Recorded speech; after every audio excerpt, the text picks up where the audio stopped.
Добродојавте на Мундијалски вести на Слободен печат. Позади нас е ноќ полна со пресврти, историски моменти и конечни одлуки на светското првенство. Еквадор испише историја со триумф над Германија и прв пат се пласираше во нокаут фазата. Холандија без проблеми го освои врвот во својата група, а брегот на слоновата коска ја завери визата за елиминациите. Јапонија си обезбеди спектакл со Бразил. Австралија и Парагвај со ремија отстварија целта, додека Турција се прости од мундијалот со победа над Соединетите американски држави. Еве ги најважните моменти од последната мундијалска ноќ.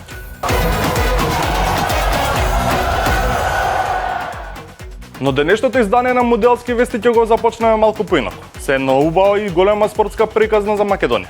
Лина Ѓорчевска го оствари својот сон и испише историја. Откако успеа да се пласира на Вимблдон, вистинскиот мундијал во тенисот. По долг и тежок квалификацијски пат, македонската тенисерка конечно ја проби бариерата и обезбеди место меѓу најдобрите, што представува огромен успех не само за неа, туку и за целиот македонски спорт. Ова е момент што ќе остане за памет. Вимблдон, театарот на сонништата во тенисот. Сега има и македонска приказна.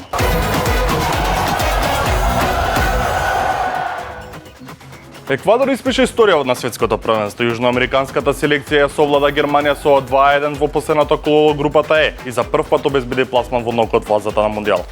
Германија победи уште во втората минута преку Лерој Сане, но Еквадор брзо израмни со погодокот на Нилсон Ангул. Одлуката падна во 77-та минута, кога Гонзало Плата со удар со глава го совлада Мануел Ноер и донесе историска победа на својата репрезентација. Со триумфот, Еквадор го освои второто место во групата и обезбеди место во елиминацијската фаза, додека Германија и покрај поразот како првопласирана продолжува во нокаут рундата. Брегот на слоновата коска без проблеми ја завери визата за нокаут фазата на светското првенство. Африканската селекција во последното коло од групата Е го совлада Курасао со 2:0 и го освои второто место со 6 боди зад Германија, кој покрај поразот Еквадор остана лидер во групата. Прашањето околу победникот беше решено со двата гола на Никола Пепе. Напаѓачот прво погоди во 7-та минута, погрешка над браната на Курасао, а во 64-та минута со својот втор погодок ги постави конечните 2:0. Со овој расплет, Германија, брегот на слоновата коска и Еквадор обезбедија место во елиминацијската фаза, додека дебитантот Курасао го заврши настапот на мундијалот со еден освоен бод. Холандија го потврди првото место во групата Ф на светското првенство, откако во последното коло со 3:1 ја совлада селекцијата на Тунис. Со оваа победа лалињата се обезбедија поповолен противник во нокаут фазата, каде ќе се соочат со Мароко. Избраниците на Роналд Куман одлично го отворија надпреварот и победа уште во третата минута по автоголот на Илијас Шашкири. Само 4 минути подоцна Бран Брови ја удвои предност и ја потврди одличната форма на турнирот. Тунис успеа да ја врати неизвестноста на почетокот на второто полувреме преку Хазем Мастури, кој намали на 2:1, но радоста на африканската селекција траеше кратко. Во 62-та минута Јан Пол Ван Хеке по корнер повторно ја врати предноста од 2 гола и ги постави конечните 3:1. До крајот, Холандија рутински ја контролираше играта и заслужено стигна до 7 бода, со што го освои првото место во групата. Во 16 финалето, холанѓаните ќе се сретнат со Мароко во борбата за место меѓу најдобрите 16 репрезентации на светското првенство.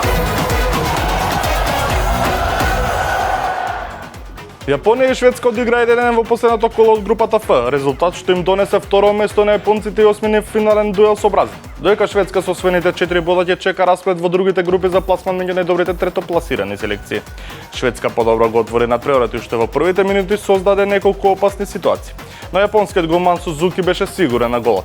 Јапонија постепено воспостави равнотежа, а недобрата шанса пред одморот ја имаше Накамура, чиј удар беше одбран, па на пауза се замена без голови.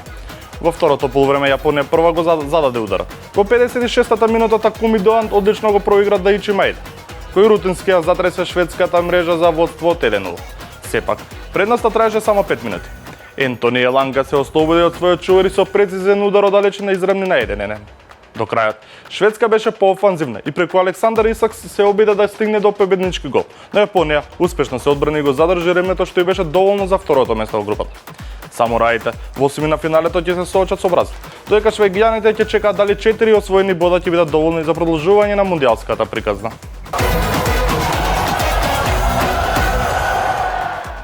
Парагвај и Австралија одигра без голови во последното коло од групата Д. Резултат што им одговараше на двете селекции им донесе пласман во нокаут фазата на светското првенство. Австралија го освои второто место во групата и ќе го чека својот противник од групата Г, Додека Парагвај како третопласиран, според моменталните проекции во осмина финалето би требало да се соочи со Германија. Надпреварот во Сан Франциско не понуди многу возбудување и големи шанси.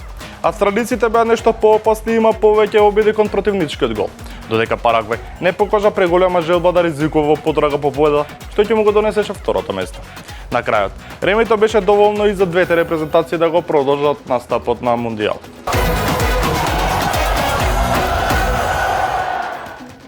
Турција се прости од светското првенство со победа, откако во последното коло од групата Д ги совлада Соединените Американски држави со 3:2. Избраниците на Винченцо Монтела и покрај триумфот не успеа да обезведат место во нокаут фазата и го завршија настапот на Мундијал. Американците, иако веќе има обезведен пласман, претрпеа пораз по драматичен пресврт, а победничкиот гол го примеа во 8-та минута од судиското продолжение. САД, како второпласирани во групата, продолжува во осмина финалето, каде ќе се соочат со Босна и Херцеговина.